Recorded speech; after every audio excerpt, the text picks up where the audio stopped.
best of an entrepreneur. We've raised the bar. Learn firsthand from successful business owners and create your own path to success. I'm going to show you how great I am. It's time to hit the road to growth with team lead of the Enriquez Group, Realtor Vinny. Hi, Euro Truth listeners. Today I have Larry Nolan. He is the CEO of Hardcore Fitness. To be up front, I actually have been a member off and on for the last couple of years, but I'm going to try and still hit him with hard-hitting questions. So thank you, Larry, for being here today. Yeah, thank you for having me on. And I'm glad that I kind of get a little bit of your soft side. Even if you say you're going to hit me with the hard-hitting questions, I'm going to kind of lean on that a little. So it works out good. Well, I appreciate it. When people talk about kind of like a trainer, I know your background is in being a trainer and actually doing shows. I mean, for the most part, I think people listening, you talk about, okay, I can only do what I can do. I can't make this a bigger thing than just myself. And you've kind of over the years kind of built this platform, built this business to allow other trainers to kind of grow and expand. So kind of how would you describe yourself now? I mean, do you count yourself as a trainer? Do you count yourself as a owner? Do you count yourself as a show? Like, how do you classify yourself?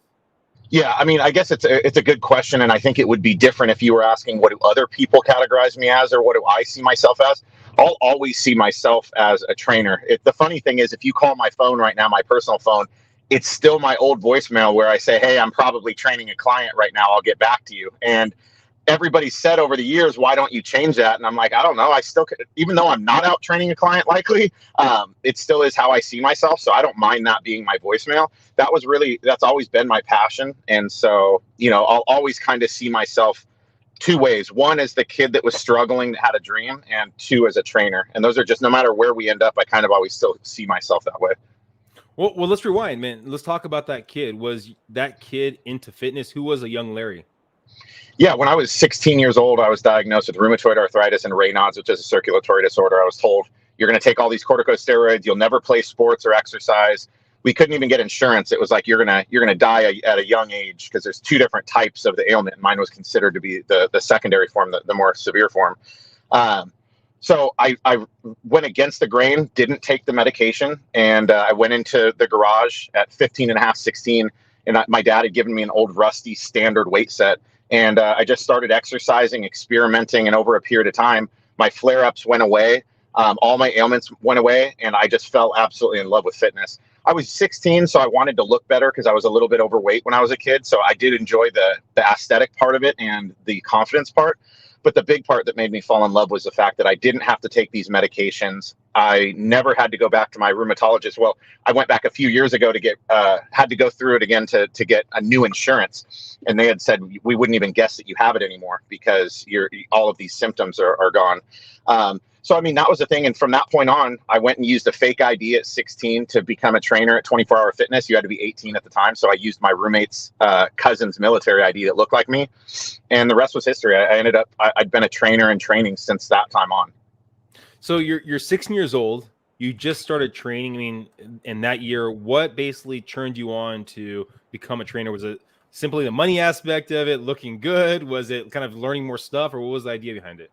Yeah, I mean, I think that it was a combination of things. The biggest thing was that I was not good in school, and I always thought that I wasn't very smart. And it wasn't until fitness that I started kind of maybe thinking that wasn't the case, because the first book that I read cover to cover was on biomechanics. And I realized that I was really into it. So we would go to my grandparents' house in Yosemite, and I'd find myself off in one of their trailers where it was quiet reading that book. And I kind of realized, like, this doesn't seem like me. And so I really had the fact that it made me healthier, and I was not having to live this life that the doctors told me I was going to have to live, really intrigued me. And that part of fitness really kind of sparked an interest. And then, yeah, at 16, I started having abs and stuff. And so then that part of it really I really liked that part of it. So there were many different areas that I loved. And being at the gym it was a place, because I felt knowledgeable and I really felt like I could help people. I had a different level of confidence. I was very quiet and reserved. So in the gym, I felt like I was myself. So there were just all these elements. I loved pretty much everything that had to do with fitness, and I loved everything that had to do with being in a gym. How fast did from starting to work out at 16 to become a trainer and having that confidence did that come about? Did you already have confidence before you got into fitness, or did the fitness help you gain confidence? Or Yeah, I didn't have confidence. I was very quiet. I had like one friend going through like middle school. And I wasn't like super overweight, but I was a little bit chubby and just, I had like the pomade comb over haircut and just like, I just wasn't, I wasn't real confident. I wasn't great looking. And so I was just always very reserved. And the fitness part of it, like I said, made me feel a little, I wasn't still crazy outgoing at that point, but I was more confident and more outgoing. And so I really felt like I found kind of a good balance. I was willing to kind of talk to girls. And so I just felt like it kind of helped me find myself. And that was really, it was a very short period of time. From the time that I started exercising, I'd say within 6 months, I'd had pretty noticeable changes to my body. And I really started to feel and carry myself differently. okay, so what happens next? You're a trainer at 24 Hour Fitness at 16. You start getting clients. How long does that happen for, and kind of what happens next? Yeah, so I'm there. I got a lot of experience under my belt. Back in those days, it was Mark Mastrov that like started 24 Hour Fitness, was still very involved at that point. It was kind of like the golden era of fitness, in my opinion. There were just some really, really bright people, hardworking people. And it was just like, you didn't realize it in the time, but you were in the presence of excellence. And so I was really fortunate to work with some really cool people. The main thing was it was still so sales driven that now, obviously owning gyms, I understand there's a sales element. You have to pay the bills, but we never had meetings on how our clients were doing, things like that. So that was something that slowly started kind of killing my passion. So I learned a lot. I was working next to great people. I ended up doing sales at the gym. I worked in different departments. The pay was pretty bad, which made it hard because I lived on my own at 16. So I didn't have any other income, and I had to be able to pay bills. So that was rough. And then it was constantly the grind of the sales grind, hitting goals. Back in those days, they had a supplement company called Apex, and the general managers and fitness managers would have to hit sales quotas for the supplements. And so they would try to get us trainers to buy the supplements so they'd hit their quota. So it's like, I'm already broke and you're forcing me to buy these crappy supplements. So there was just stuff like that just started to really strip me of my passion for fitness altogether. So at that point, I kind of slowly still trained clients here and there, but was doing different things. I worked for a company that did all the prepackaged sushi in Costco and things like that to try to make extra money. And then I ended up getting in trouble, went to jail. And when I came back out, I focused fully on fitness again. All right, let's, you kind of breezed over a little bit. We're just going to run back a little bit. So you're living your own at the age of 16. What happened there? Why were you living on your own? Yeah, so I was already doing horrible in school. I had a great relationship with my mom early on. That's why she kind of allowed me to even make the decisions that I did with my rheumatoid arthritis and Raynaud's at like 15 is when it started. And so she ended up getting with a guy that became my stepdad, and that was a really toxic relationship. We ended up in a physical altercation. Basically, police were like, this is his house. He doesn't want you here. So looking back on it, it's kind of a crazy situation now that I'm an adult. I'm like, dang, these like police officers told this 16-year-old kid to grab his knapsack and go get a house. Like it was kind of, looking back, I'm kind of like, it was a weird thing, but I just thought this is what happens. I had met a couple of guys at a party that, these 25-year-old dudes at a party a few weeks back. So I hit them up and they let me rent a room. And so that was it. I was kind of taking a city bus to and from school and work and trying to juggle everything. And I didn't end up, school. I ended up not making it through school, dropped out, and tried to focus on the fitness stuff and just kind of make ends meet. Now, okay, so you drop out of school, you're in jail. How long are you in jail for, and kind of what happens there? Yeah, so and that was kind of a series of events. And that's why, like, I'm definitely somebody who's about owning your actions, not blaming other people. But I also do have a different sense of empathy for people and understanding. So I think it's very easy from a different lens to see people make mistakes. And on one end, they make excuses about it, which I think a lot of us that have pulled ourselves up don't like to see. But at the same time, it does give us a different idea of understanding why they may have done that. And for me, the understanding was that when you're down and you've lost, you kind of just don't care anymore. You understand they're bad decisions, but you just don't really care because you don't feel like there's anything brighter at the end of the tunnel anyways. So for me I realized school wasn't going to work for me. My relationship with my mom went downhill. I didn't have a relationship with my dad. And so there was at this point, things were pretty bad. This was right around the time that I got in an altercation with my stepdad. I had a good girlfriend that had tried to get in between her best friend and her boyfriend that were getting in a fight.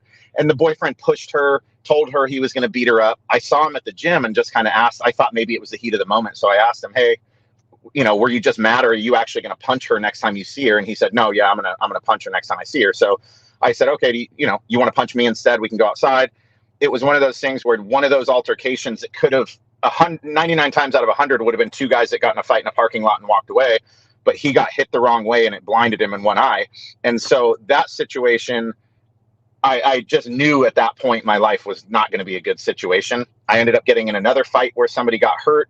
Then I ended up breaking into cars and just basically just said, I'm going to jail and I don't really care. So I got sentenced to a long period of time, but did a very short time, did like a couple months out of a long sentence because it was at a period of time where the jails were overpopulated. But even those few months, there's a lot of people that talk about yo, I don't care. There's a lot of people that I don't think people even realize in jail don't really care that they're there. They're not suffering. They're in there. They live their life pretty normally. That was not me. It was torturous, and I'm not going to act hard about it at all. The little bit of time that I did was terrible. And I told myself, I'm not going to end up back in here again. This is it. And the big thing about that wasn't just a lesson learned, but it was a driving factor because I had enough sense about me to realize I'm coming out of this with 2 violent felonies. I'm not getting hired anywhere that I want to work. And I want to retire my mom. I want to do great things with my life. I have one option now, and that's betting on myself and going to do something on my own. So I kind of realized that at that point. And I think that was a huge thing for me is people talk about taking something good from a bad situation. That was something that was very good from a bad situation is I didn't have other options in my mind. And it really allowed me to focus more on myself and building something. So the driver of not doing that again, and basically the pleasure of kind of being where you want to be, helping your mom out. So you and your mom had a good relationship, even though you were kind of forced on your own. Yeah. Yeah, I mean, I was a huge mama's boy before that.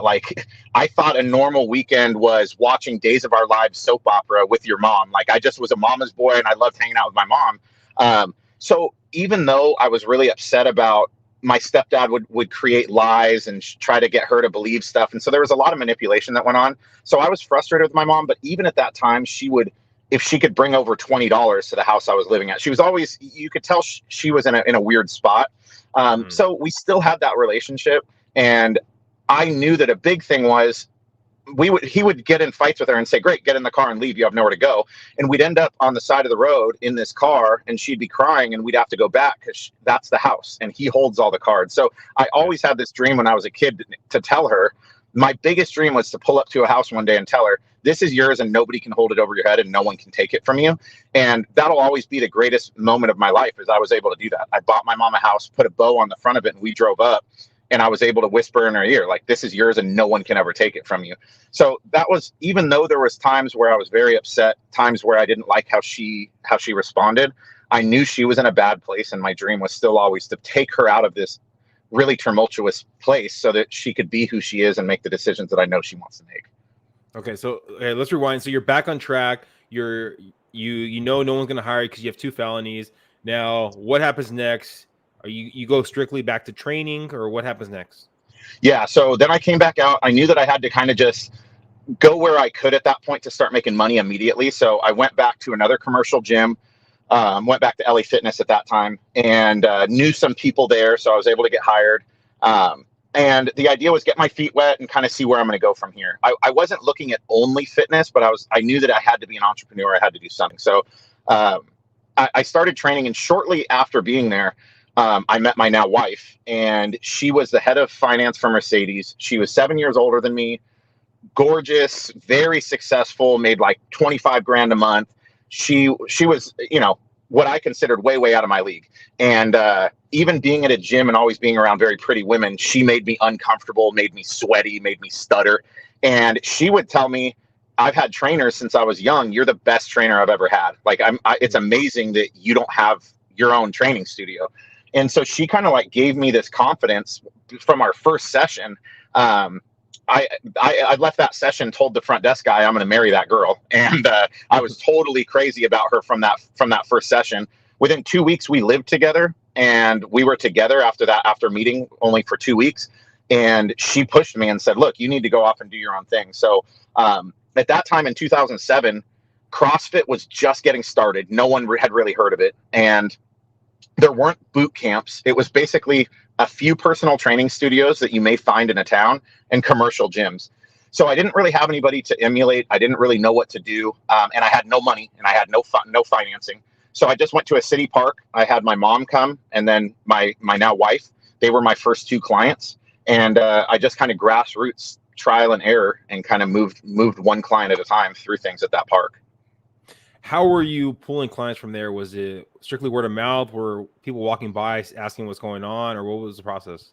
Yeah, so I had done like hundreds of hours of research, had this huge marker board, and I would just go, at that time, a lot of websites, some YouTube stuff, but I would constantly be looking at, and at that time, some of the big names in fitness now didn't have their own fitness programs, but they would do some consulting or marketing stuff, and that's kind of how they made their money. So if you look at like Bedros Keuilian, he had a buddy, Chris McCombs, the late Sam Bakhtiar.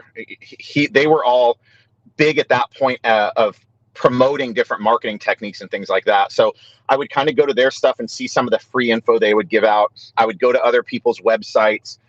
This was kind of like really early in social media, so you'd see some stuff in social media. But I had kind of come up with a bunch of guerrilla marketing tactics that would kind of stem from those things. So I did some yard signs that you would put out. I did just regular postcards and a bunch of different type of stuff like that. And just kind of trial and error. We were one of the very early days for Groupon. So we had some good success in Groupon. So I was constantly looking at different ways to market and just constantly trying new things.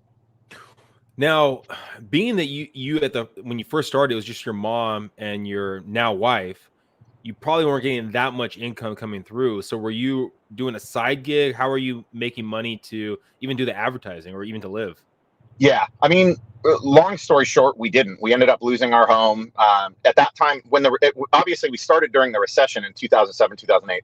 So my wife went from making $25,000 a month and just bought a brand new home to making $800 a month. So she ended up, being in a place where she was pretty stressed. And I told her a big decision that I'd made when we did this was I was saying, as I was getting more into fitness and doing it my way, I was just so in love with it that I told her, even if we don't make a lot of money doing this, I'm okay doing this forever. Like, even if I don't live a grand life, I would be okay waking up and doing this each day. But I told her, of course, I would like to make it successful. And I said that the big thing that I wanted was her to do it with me. Anybody that knows anybody that does finance at a high level in the auto industry, you basically work 24 hours a day. You're on call. If somebody's going to come in and buy a Mercedes SLR and they want to do a deal with you, you're waking up in the middle of the night and you're going to go do a deal with them. So I hated that. And I really wanted to spend time with my wife. So I felt like that was an opportunity. I asked her to quit her job and bring her over with me. And I told her, we were already kind of losing the house and stuff. I supplemented our income by doing Christmas lights. So I would hang and take down Christmas lights during the holidays. And so that helped us kind of make ends meet. And then I would buy and sell used work trucks. So at that point in 2007, 2008, I realized that there were a lot of people that couldn't finance work trucks that had these companies and they needed to just buy one cash. So it was a very small niche, but I could buy an F-150, clean it up, take better pictures of it, and repost it and sell it for $500 more and make $500. So it was a small margin, but I had several work trucks in the front of our house that we would be constantly buying and selling. I would buy and sell other little stuff off Craigslist, and then we always did holiday stuff. So I would make money, a good amount of money, hanging and taking down Christmas lights throughout the holidays. So you're doing side gigs, you're making money that way. When did you come to the point that you're getting enough business that you felt comfortable opening up your first gym? Yeah, I don't even think when we did it, I was comfortable. I think it was I realized at that time I had looked and there was Barry's boot camp in LA, which was kind of the first boutique boot camp style gym. And obviously that was in like a multi-million-dollar space. And, I think even right when they opened, I think they had like the Kardashians in them or whatever. So I knew that wasn't the level I was at, but I saw this as an opportunity to be able to have a better value proposition. And that's always been my thing. Is I remember from the beginning thinking, I don't know anything about business. all I know is what I would do if I was a person. If I was a person coming to work out somewhere, where is the greatest value? And if I can at least do that, I should be on the path to do okay. And so even when we were at the park, once we started seeing other boot camps pop up. I went and bought a U-Haul and I put the Chuck Norris Total Gyms in there. I had a welding buddy help me make these apparatus that would stack together that you could do dips and pull-ups and a bunch of other stuff on that we could pull out of the back of the truck.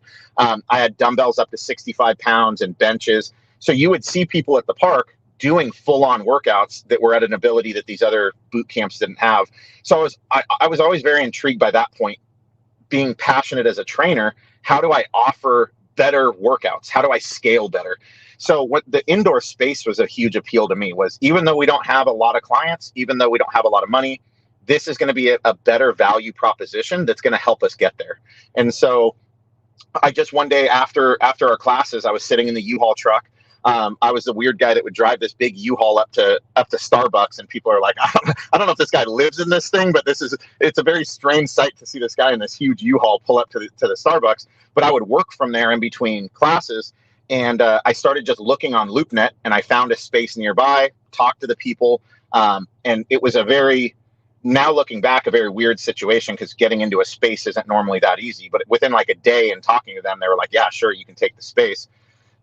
After a few years, my wife and I hadn't had one vacation, not even like a staycation. We didn't take any days off. And I had planned our first vacation. And so we were going to have to skip the vacation. So my wife came and looked at the space, and I told her, hey, if we do it, here's where we're at. This is the timeline that we'd have to open, and we'd have to miss our vacation. And, a testament to her and the importance of having an amazing partner, I never told her we're not going on this vacation. I more presented it as, here's our options. As my partner, here's what we have to look at. And I won't forget it. She walked out to the car in the parking lot. She sat in the car, and I just kind of stood in the space for a little while, and she sat in that car and cried. And then she came back out and said, I think we need to do it. So let's do it. And we didn't have money for flooring, so we had to lay carpet ourselves. We had to paint it ourselves. We had to do everything ourselves. And she sat there with me and laid carpet and did everything with me. And we just went in there without enough clients or without anything, but just betting on the fact that we would make it work. When do you come to the point that you actually felt comfortable that you took on that space? Yeah, I mean, there's always a couple funny questions. One is, when did you feel comfortable? And the other one is, when did you feel like it was really successful? And the funny thing about our story is, I don't think either one was real clear cut, because every time we'd feel comfortable, I would like double down on something else, and we'd be out of money again and scared. So it was like, it never, an interesting thing is, we never took out a line of credit ever. So to this point where our business is, I've never had a loan or leveraged a credit card or anything. Everything has been financed, which I wouldn't necessarily say is the smartest way to do it. It was more out of necessity, because I couldn't get loans. And then by the time we were down the line far enough, that's just how I saw business. So I kept doing it that way. But yeah, I mean, that was a scary thing, because every year for probably 10 years, we were flat broke, scared how we'd pay the rent for several months out of the year because of a new venture we'd go down and how we'd invest our money. So, when we got in there, I'd say probably within a few months, we felt like we were kind of at a decent spot. I'll remember one of the big goals was making $10,000 a month, or bringing in $10,000 a month in revenue was a huge goal for me. And so we had gotten to that point, but then we ended up doing a $15,000 transformation challenge. And again, this was really early, before you saw those kind of things. The Biggest Loser was on TV, but you didn't see the transformation challenges like we do now. So that was like a really big thing that you didn't see at places. And we didn't have $15,000. So that was it was like, I really hope this works, or this is going to be really awkward. So that was kind of, as soon as we started to make that money, we took that leap into that. And then it kind of just snowballed into more things like that. Well, then let me jump back then, with not comfortable, I guess, in that sense, but I guess comfortable in actually hiring on other trainers, admin. When did you feel comfortable there? Was it off the back right when you opened the doors, or was there a window of time that it actually took to actually start bringing people on? Yeah, I was always really, really conservative with that. One, because we didn't have a lot of money. And two, was because I really just didn't have a lot of trust for people. So that was, and I think that a lot of people that listen to this can probably relate to that, is one of the biggest reasons that I see a lot of people unable to scale is because they don't trust people, and for good reason. They've been screwed over, and it's very hard to hand those reins over again. So for me, I had brought on a buddy who I had trained with at the commercial gyms, known for a long time. he ended up being my one trainer, and that was all we had. My wife and I ran everything, ran every class other than the classes that he would train. And we did that for years. Once we moved, the space we were in, the first space we were in was like 1,700 square feet. It was tiny. We ended up during that recession, that building that he leased out to me, I later found out the reason it was so easy to get into it was because he was in foreclosure and he was just taking my money and he knew he was losing the building. I had a buddy that was a client that was able to see it as a listing and said, hey man, like you're going to have a padlock on this door pretty soon. So we had to scurry to get our stuff out of it and find a second space. That was a whole long ordeal. And we were very fortunate. The landlords that we have now in that same space were just amazing people, and they owned the building, and they were just really empathetic, and they let us into the space like really quickly. And once I'd gone into that space, we started to build the business, and then that trainer ended up betraying us, went across town and tried to start his own business. And so that I went down that similar road that again, I think a lot of the entrepreneurs listening to this may relate to. Was then I felt super jaded. Then I didn't want to hire anybody. So it took a while for me to kind of work through that and get to a better place. Now, feeling jaded, because like you said, a lot of people can probably relate to that, right? I mean, someone taking their idea, or you grow them to a level and they go, I can do this myself. So what did you have to get through? Was it better systems? Was it working on your own self to be okay with someone leaving you when you get to that point? I mean, what did you have to work on? Yeah, I mean, there's certain things. I think the first thing for people in business to look at is being really honest with yourself, where you're good and where you aren't. And what I always say is what I was built for and what I wasn't. So not what you're good at, because some stuff you can develop. There's certain things in business intrinsically you are not built for. I'd say a lot of things in business just made sense to me. I was confused how it didn't make sense to other people. So a lot of the stuff made sense, but there's one major area that I wasn't built for. And I really give a shit, and I really do invest in people. So that was a huge part that was a massive struggle for me, was being people saying it's just business and stuff. Like, I don't believe that. You know what I mean? I'm a person, and you know what you did to me, and it's just an excuse to do the wrong thing and use a saying that it's just business. So for me, I took things personal, and they were major blows to me where that stuff would happen. And it just took a period of time for me to realize I'm never going to respond like some people that just go, oh yeah, this happened and I don't care. You know, I'll never be that person, but I have to be able to get to a place that's much better than where it destroys me or I become really upset. And so that just took work. Was me, one is, if you ever saw my birthday parties up until even like 5 years ago, every staff member was at my house, and I was really, really, really close to them. I'm still very nice to my staff. I'm still very cool with my members, but they're not at my house all the time. I don't let people get as close to me, because I realize that I can respect you, I can like you, I can have a relationship with you, but allowing you to get too close to me just puts me in a place to where I'm going to start making bad decisions if you do X, Y, and Z in business. So that was part of the development for me, was understanding how I need to put myself in business to prevent myself from being in a bad place. And the other thing was just understanding that that's going to happen, and you can't really control it. You're not going into business and saying, well, I'm just not going to be as nice to you, or I'm not going to teach you as much. That just hurts your business, because now you have a business that has people that don't feel cared for, and they don't feel like you're empowering them. So that's not helping you either. So you have to go into it feeling like, I'm going to put my best foot forward. I hope this works out, but if it doesn't, then it doesn't. And so that's kind of the attitude that I've had now. And I've had people, we have people between all of our gyms. We have 27 locations signed, 18 that are open and running. And out of those 18 gyms that are open and running, we have trainers that go off on a regular basis. And most of them, I'll have some of them that I've never even met in person, but have a relationship through social media or whatever. And they'll send me a message and just say, hey man, I apologize. This is what I'm going to do. And I wish them well and tell them, hey, if you have a grand opening, I'd love to be invited. I want people, if this isn't the fit for you, I want you to go off and I want you to go and explore what you want to explore, from my entrepreneurial being to just wanting what's best for people. But, and it's a big but, a lot of people don't want to go off and do it on their own merit. They want to try to pull from what they can, say bad things about the business they were at. So that's the one area that, again, I don't go crazy over it because it happens, but that's an area that I think is just something that people could learn from. Only does you harm. Leaving the place you're at to go do your own thing is commendable. And the person that was your boss before, being hard on you for that, is just an asshole. But if you're trying to go in and say bad things about their business to steal their business, you're making yourself look bad, and you're really preventing yourself from doing the proper growth you need to just go out and get your own business, which is how you're going to have to continue your business anyhow. So I would say that would be a big thing that, I would love people to kind of realize. And I think that for the other owners or entrepreneurs is just looking at that fact that, you really just can't control it. It's going to happen. Well, I mean, talking about the growth potential that you have, you're talking about how many franchises you have. I mean, when you started franchising out, you almost gave opportunity for these trainers to open up their own brand under your umbrella. I mean, was that part of this mindset right here to allow your people to grow? Yeah, I looked at it in a few ways. When we started to have an opportunity to grow, I looked at it, one, from a staff perspective, and two, from a service, workout, overall experience level.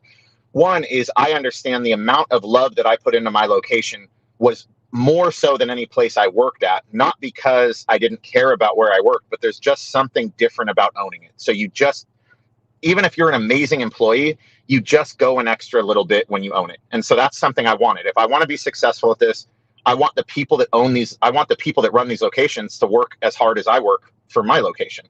The other part was I understood that any of the people that were going to deliver on that level were probably going to have the mindset that I do, which is I don't want a ceiling. If I deliver amazing experience and I deliver amazing in my marketing and everything else, I want to see potential upside for myself as well, not just the clients. And so I realized that the franchise model was the only way to do that. If you're a trainer with us, you can go from trainer, you can go to head trainer. We've got, fitness manager or general manager roles at some of the gyms, depending on how big they are. And then you can open your own. And so, the people that are with us don't have a ceiling. If they choose to go off and do it on their own, that's totally okay. But at least I know that it's not because I capped their potential or they had nowhere to go with me. What are some things you had to learn about franchising your business? Because now you're not there every day. You're putting systems in place to allow them to succeed, yet you don't want to micromanage them because now it doesn't feel like it's their place. So what was that balancing act of learning to be a franchise owner?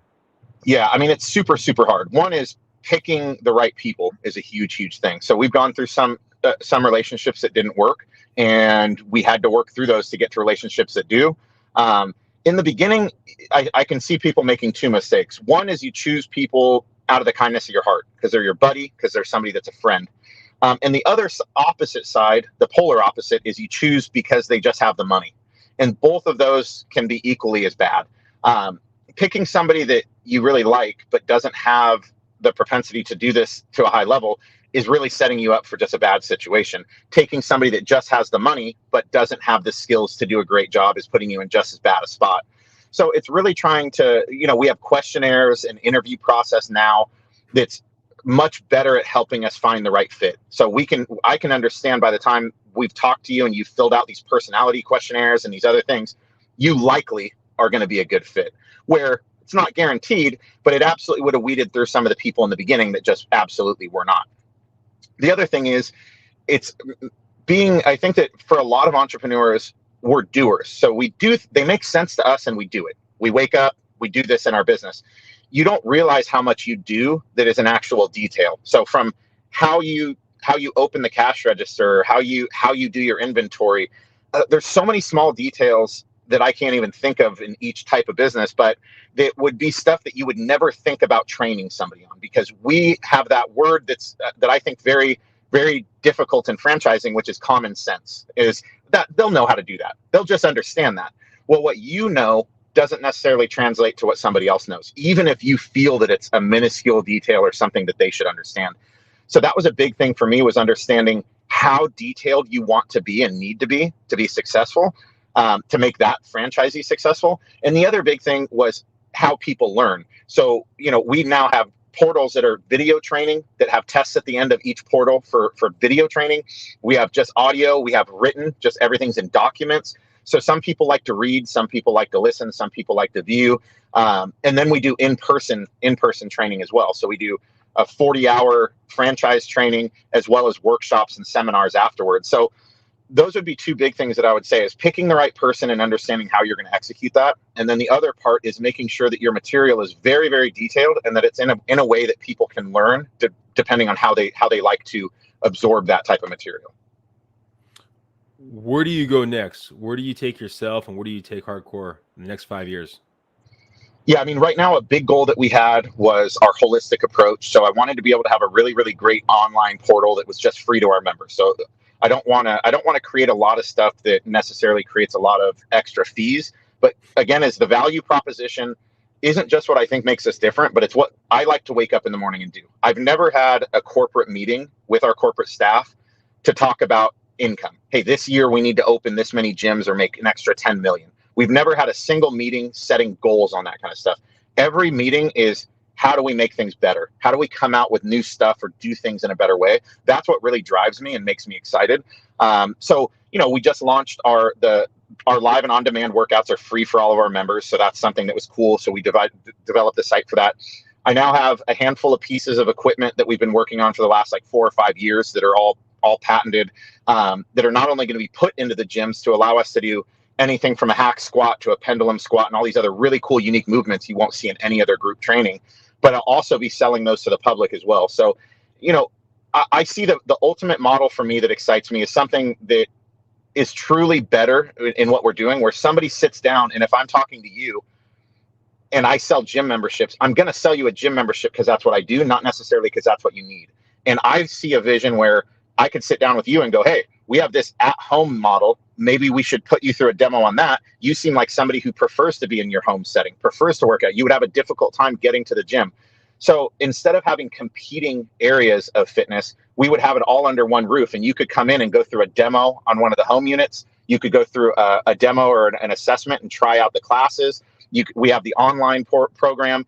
So that's kind of been the direction now, is I want to create something that has a multitude of options, and we can go through a really custom assessment and see what works best for that person, whether it be one of those services or a multitude of those, saying, hey, if you're only going to be able to come into the gym twice a week, here's a membership option for you, but you'd like to do the rest of your workouts from home. Maybe it could be the at-home workouts, or it could be an at-home workout unit.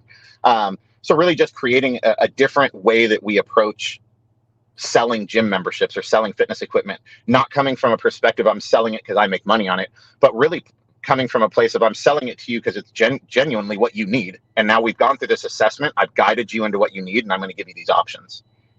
Well, thank you, Larry, for being here today. I mean, I'll finish off with this one last question.